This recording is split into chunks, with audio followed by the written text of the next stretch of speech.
The African Diaspora Heritage Trail, or the ADHT, in Bermuda was created in order to educate and celebrate the importance of African American culture through heritage sites and various programs.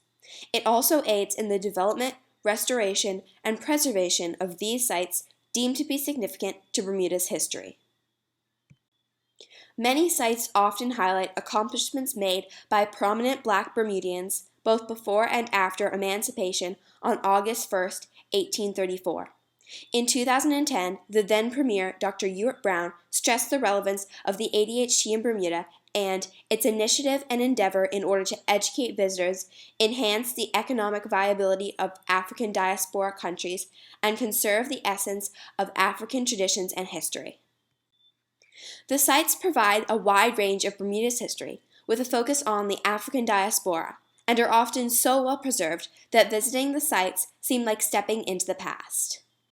One such site is Verdmont House. It is significant to the African Diaspora Heritage Trail in Bermuda because it is very well preserved, and because of this, we can still see the original kitchen and slave quarters there. The kitchen is detached from the house, and the slaves would carry the food into the dining room straight through a side door. Verdmont House is over 300 years old and was maintained by slave labor for 125 years before emancipation. Slaves would have also helped to build and upgrade the house, which was quite modern at the time. Also available are several accounts of what the slaves who lived at Verdmont did, who they were, and what they were worth. The most detailed of these being The Return of the Slaves by John Trott, who owned the house and the slaves at the time of emancipation, which lists the employments, age, place of birth, and color of the slaves.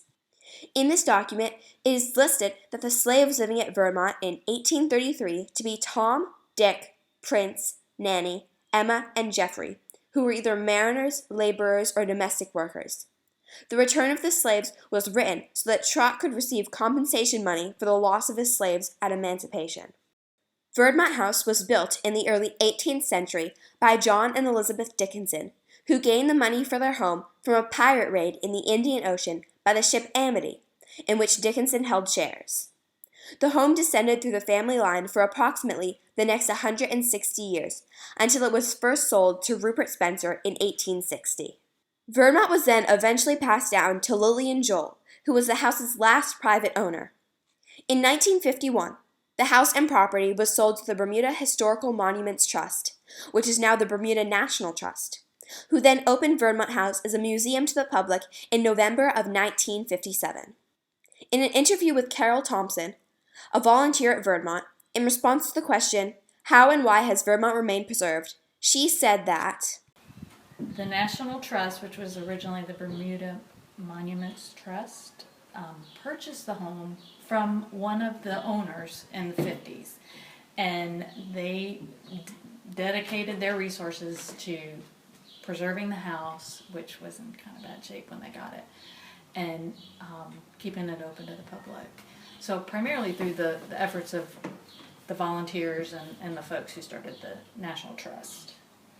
As the house has not been upgraded since it was privately owned, it still remains without any indoor plumbing and very little electricity, which was put in unobtrusively for safety reasons by the Bermuda National Trust. Verdmont House is an interesting visit because it is so unchanged from its past. The architecture of Verdmont is designed in a symmetrical style, from a time in which most houses in Bermuda were being built in the shape of a cross. Other than the history, the main attractions in the three-floored Verdmont House include a remarkable cedar staircase, a drawing room and parlor on the ground floor with a multitude of cedar and mahogany furniture from the 1700s, which are also found throughout the house, English and Chinese porcelain items, and Georgian silver items which were made by Bermudian silversmiths. Oil paintings and portraits of earlier residents and a children's playroom and nursery can also be viewed.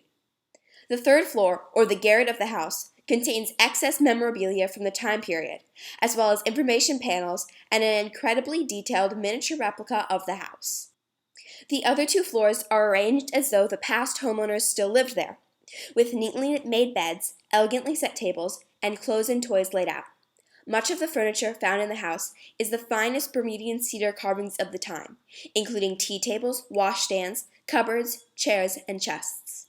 Bermuda's maritime history is also represented in Verdmont's porcelain, some of it being brought home as presents for wives from captains of sailing vessels or procured through privateering.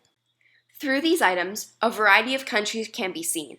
There's a punch bowl from China, a tea set from France, and one from England, and a spode dinner service made in England as well. In an interview, Carol Thompson shares that tourists to Bermuda should visit Verdmont. To get a sense of Bermuda's history, they're obviously going to be looking at it a little bit differently than a Bermudian would. Bermuda in general played such a pivotal role in U.S. history, British history, just because of the location and how the islands were used, especially during some of the wars. She also shares her opinion on the scenery and the views, which make Verdmont such a special and beautiful spot. I think one of the best views of Bermuda, of the South Shore. You can even see a little bit that way, not as much, obviously, towards the North Shore. But, it's just such a spectacular piece of Bermuda architecture that on a fabulous piece of land. I get to enjoy it every Friday afternoon. I come and sit and look at the water. Cultural heritage can be preserved by understanding, as people then value the past and the traditions that precede it. If the future generations continue to learn about cultural heritage, a pattern will ensue and cultural heritage will be respected, understood, and cared for. The African Diaspora Heritage Trail and its sites, in Bermuda and all around the world, are a large step forward for protecting cultural heritage and making it available to everyone. In the words of Cicero, Roman philosopher and politician, "To be ignorant of what occurred before you were born is to remain always a child." Visiting sites like Verdmont on the African Diaspora Heritage Trail in Bermuda and in its other locations around the world is to become an adult, to no longer stay a child, to understand the past and to celebrate it. And so with that, come and visit Bermuda. There is much more to offer here than the crystal clear waters and pink sand beaches. Tour the African Diaspora Heritage Trail, step back in time, and learn about African American history, Bermuda's history, and its significance to global history.